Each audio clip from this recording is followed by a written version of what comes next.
crying because wayithandaza. He was crying because kwakhona ushintsho leseselikhona. Ngisho nakwi-atmosphere wayeseyibona. Ukuthi the principalities I am judge. Ayibuka esathi judgment over yena. Lithi izwi lenkosi uJesu Kristu wathi Eli Eli. Akasho ukuthi baba. So mangabe uNkulunkulu ethi Eli, he is saying God. Ukuthi usayikhipha under all kind of principalities. Useyaphuma kwi-office kaNkulunkulu. Usengena emzimbeni womuntu. Ngamanye amazwi he's catering, he is actually choosing his side. Ukuthi uyakhetha namhlanje ukuthi yena usayikhipha kuNkulunkulu usengena kumuntu.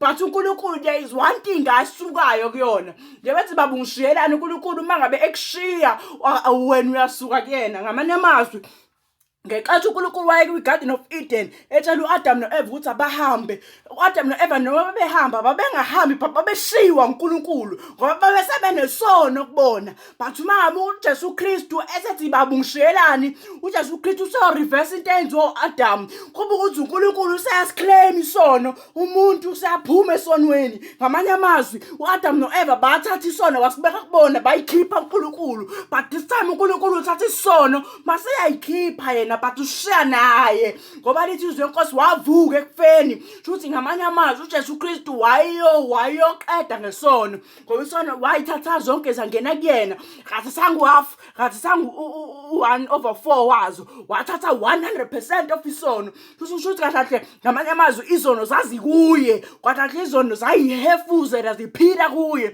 Ngenkathi esiphambanweni izono zazinguye but mangabe seyithatha lezono lethi uthi baba but it's not akasho uthi baba uthi uNkulunkulu uthi akasathandazi useclaim umzimba womuntu. He's setting it distance between umuntu nesono. He's chattering thina njengabantu. Kuthi kahle sesiyam-owisha uNkulunkulu but into esimo-owisha yona uNkulunkulu siyayikhokha mangabe simlethela ukukholwa ngoba lithi izwi lenkosi abakholwa nguye banokuphila okuphakade.